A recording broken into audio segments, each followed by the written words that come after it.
বর্তমান দিনের কর্মব্যস্ত জীবনে একটুখানি স্বস্তির নিঃশ্বাস ফেলতে প্রত্যেকটা মানুষই চান প্রকৃতির সান্নিধ্যে আসতে।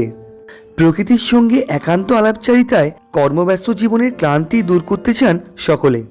আজকের এই উপস্থাপনায় কলকাতার মধ্যেই অবস্থিত সেরকমই একটা জায়গার সন্ধান দেব, যেখানে একটা ছুটির দিনের বিকালে ঘুরে এলে নিশ্চিত তোমাদের মন ভালো হয়ে যাবে। যেটা কলকাতার মধ্যে অবস্থিত হলেও একটা অফবিট উদ্যান, এবং এটি ইডেন গার্ডেন ক্রিকেট স্টেডিয়ামের পাশেই অবস্থিত ইডেন গার্ডেন পার্ক বা ইডেন উদ্যান। একটা কথা মানুষজন বলে থাকেন, কলকাতায় পার্ক কালচার আসে ব্রিটিশদের হাত ধরেই। ফোর্ট উইলিয়ামের পাশেই গড়ে উঠেছিল কলকাতার অন্যতম দুটি প্রাচীন পার্ক, একটি বিখ্যাত কার্জন পার্ক, অপরটি এই Eden garden park. Eden garden নামের সঙ্গে এই বিশ্বের অনেক মানুষই পরিচিত, কিন্তু একথা অনেকেই জানেন না যে আন্তর্জাতিক ক্রিকেট স্টেডিয়ামটির নাম ইডেন গার্ডেন রাখা হয়েছিল পার্শ্ববর্তী এই ইডেন পার্কের নামেই।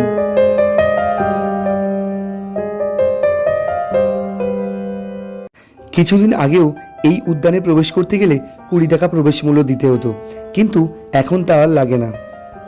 সম্পূর্ণ বিনামূল্যেই এই উদ্যানে প্রবেশ করতে পারবেন, এবং ভিডিওগ্রাফির জন্যও কোনো চার্জ লাগবে না, যা কিনা আগে DSLR ক্যামেরার জন্য 80 টাকা চার্জ লাগবে। উদ্যানে প্রবেশ করার পর সবার প্রথমে যেটা চোখে পড়বে তা হলো সবুজের সমারোহ। ক্রিকেট স্টেডিয়ামের থেকে ছোট হলেও বাগান হিসাবে অনেকটা বড়, শহরের ঠিক মাঝখানে অবস্থিত হলেও ভীষণ নিরিবিলি, আর চারপাশটা প্রচুর ফুল গাছ দিয়ে সাজানো। এই উদ্যানটি প্রতিদিন সকাল 11টা থেকে বিকাল 6টা পর্যন্ত খোলা থাকে। আমি যেহেতু বর্ষাকালে গিয়েছিলাম, তাই ফুলের সমারোহ কম দেখলেও সবুজের সমারোহ বেশি দেখলাম। আর আপনারা যদি শীতকালে আসেন তাহলে সবুজ এবং ফুল এই দুয়েরই অপূর্ব সমারোহ দেখতে পাবেন। এছাড়া এই বাগানের উত্তর অংশে দাঁড়িয়ে আছে একটি খাঁটি ব্রহ্মদেশীয় প্যাগোডা বা বৌদ্ধ মন্দির, যেটি এই বাগানের মূল আকর্ষণ।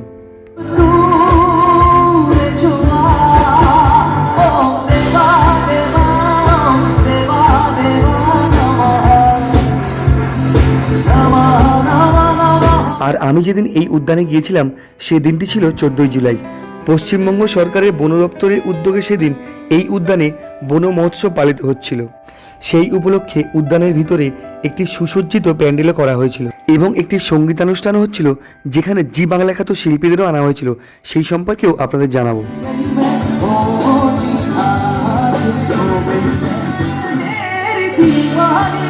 প্রথমে জানাই কিভাবে পৌঁছাবেন এই উদ্যানে।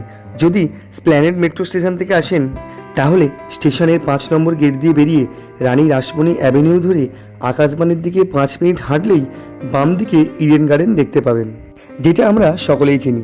সেই রাস্তা দিয়েই আরও 4-5 মিনিট হেঁটে ইডেন গার্ডেন স্টেডিয়ামের 13 নম্বর গেট ক্রস করে পৌঁছে যেতে পারেন ইডেন উদ্যানে। এছাড়াও কলকাতার যে কোনো প্রান্ত থেকে বাসে করে এসে বাবুঘাটে নেমে সেখান থেকে মিনিট 5 হাঁটলেই পেয়ে যাবেন ইডেন গার্ডেন পার্ক। আর যদি ট্রেনে করে আসতে চান তাহলে চলে আসুন মাঝেরহাট স্টেশনে, সেখান থেকে চক্র রেলে করে চলে আসুন ইডেন গার্ডেন স্টেশনে, সেখান থেকে গোষ্ঠপাল সরণি ধরে 5 মিনিটেই চলে আসুন এই উদ্যানে। এছাড়াও 2 হুইলার এবং 4 হুইলার নিয়েও এই উদ্যানে আসতে পারেন। 2 হুইলারের জন্য 20 টাকা এবং 4 হুইলারের জন্য 50 টাকা চার্জ লাগবে। আর যদি হাওড়ার দিক থেকে আসেন তাহলে হাওড়া স্টেশন থেকে যে কোনো বাবুঘাটগামী বাস ধরে চলে আসুন বাবুঘাট বাস স্টপেজে। তারপর ওখান থেকে একটু এগিয়ে একটি গোল সার্কেল পাবেন, এবং এখানে একটি বঙ্কিমচন্দ্রের বড় মূর্তি রয়েছে। মূর্তির যেদিকে মুখ রয়েছে সেদিকেই হেঁটে 2 থেকে 3 মিনিটে চলে আসুন ইডেন গার্ডেন পার্কে। যদি হাওড়া স্টেশনের দিক থেকে আসেন তবে আমি সাজেস্ট করব হাওড়া স্টেশনের বাইরেই রয়েছে হাওড়া ফেরিঘাট, সেখান থেকে মাত্র 6 টাকার টিকিট কেটে চলে আসুন চাঁদপাল ঘাটে। টিকিট কেটে হাওড়া ফেরিঘাটে আসার পর বাম দিকে তাকিয়ে হাওড়া ব্রিজের অপরূপ সৌন্দর্য উপভোগ করতে পারবেন। আর নদীপথে ফেরিতে এই যাত্রা খুবই সুখকর হবে।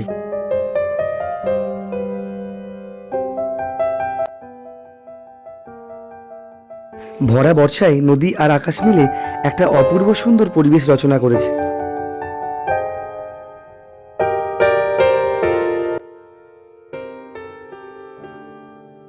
এই চাঁদপাল জাহাজ ঘাটই ছিল অতীতে শহরের প্রধান জাহাজ ঘাট।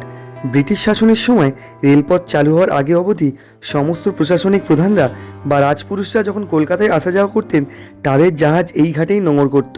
হাওড়া রেল স্টেশন চালু হওয়ার পর এই জাহাজ ঘাটের গুরুত্ব কমে যায়, আর এখন এই ঘাট থেকে নিয়মিত ফেরি পরিষেবা চালু রয়েছে। এই সুসজ্জিত পথ ধরেই আমরা ইডেন উদ্যানে পৌঁছাবো। পথে দেখে নেব বাবুঘাট ফুট ওভারব্রিজ। খুব সুন্দর দেখতে এই ব্রিজটিকে, এক কথায় অসাধারণ, অনবদ্য একটি ফুট ওভারব্রিজ। ব্রিজের উপর দিয়ে হেঁটে যাওয়ার সময় খুব সুন্দর অনুভূতি হবে। এই ব্রিজের বাম দিকে রয়েছে চক্র রেল, আর ডান দিকে রয়েছে অপূর্ব সুন্দর হুগলি নদী। এই ব্রিজের উপর দাঁড়ালে একদিকে দেখতে পাবেন দ্বিতীয় হুগলি সেতু বা বিদ্যাসাগর সেতু, আর উল্টো দিকে দেখতে পাবেন হাওড়া ব্রিজকে।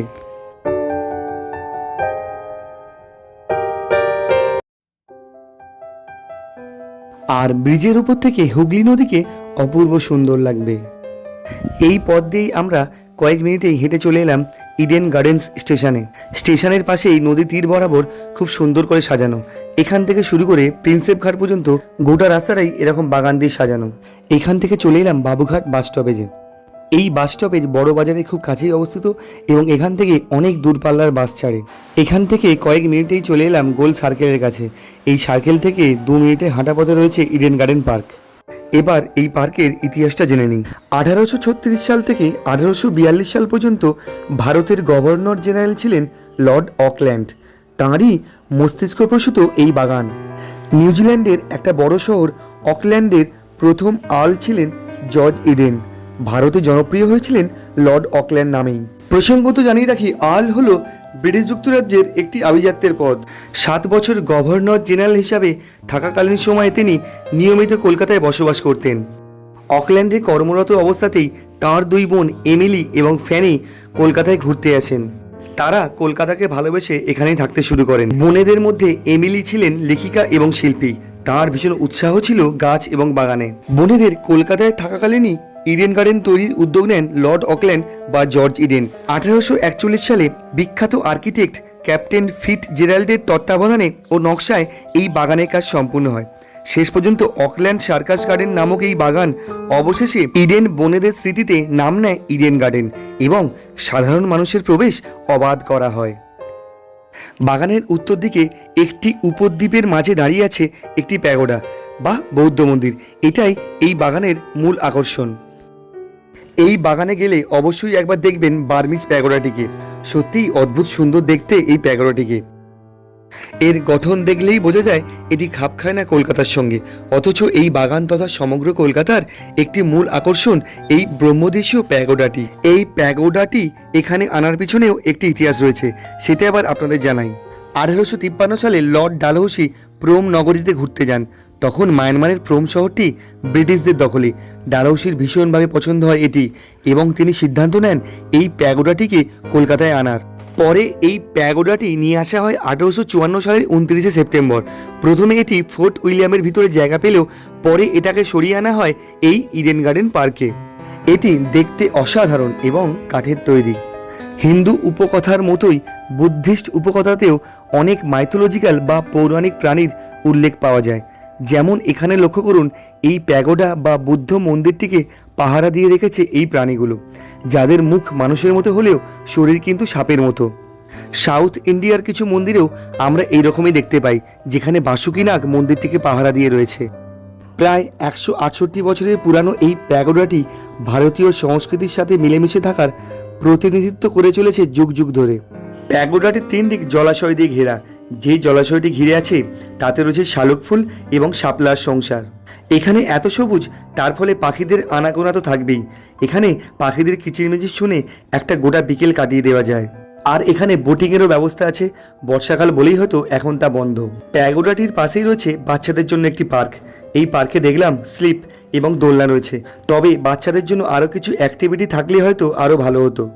আর জায়গাটি কিন্তু বেশ নিরিবিলি। কোনো কবি বা আর্টিস্ট যদি আসেন তাহলে বেশ কয়েক ঘন্টা কাটিয়ে যেতে পারেন। তবে একটা কথা বলতেই হয়, আগের মতো অত আর প্রাণবন্ত নেই এই বাগান। তবে এখানে অবস্থিত পুরনো গাছের সারি মন জুড়িয়ে দেয়, আর পাখির কলতান আপনাদের মুগ্ধ করবেই। বন মহোৎসব অনুষ্ঠান উপলক্ষে বন দপ্তরের অনেক কর্তা ব্যক্তিও এসেছিলেন। এবং বেশ বড়সড় আয়োজন করা হয়েছিল। তাছাড়াও জি বাংলা খ্যাত শিল্পীদেরও আনা হয়েছিল। এখন যাকে স্টেজে গান গাইতে দেখছেন তিনি খুব সুন্দর গান গাইছিলেন। নামটা আমি বললাম না, এই শিল্পীর নাম যদি আপনারা জেনে থাকেন তাহলে অবশ্যই কমেন্ট করে জানাবেন। আর যে স্টেজে এখন অনুষ্ঠান চলছে, অন্যান্য সাধারণ দিনে এটা কিন্তু সম্পূর্ণ ফাঁকা থাকে। এর উপরে বসার জায়গাও রয়েছে, বাগান ঘুরে এসে এখানে বসে রেস্ট নিতে পারেন। আর এই স্টেজের উপর থেকে সমস্ত বাগানের ভিউটা খুব সুন্দর পাওয়া যায়।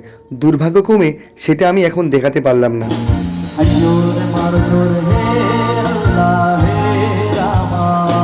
তাই অবশ্যই একদিন প্ল্যান করে ঘুরে আসতে পারেন এই অশেষ সবুজের দেশ থেকে।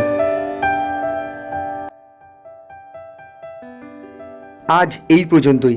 ভিডিওটা ভালো লাগলে অবশ্যই এটা লাইক দেবেন এবং একটি সুন্দর কমেন্ট করবেন। আর যারা আমার চ্যানেলে নতুন এসেছেন তারা অবশ্যই আমার চ্যানেলটা সাবস্ক্রাইব করবেন। সকলেই খুব ভালো থাকুন, সুস্থ থাকুন। দেখা হচ্ছে অন্য কোনো ভ্রমণে, অন্য কোনো স্থানে।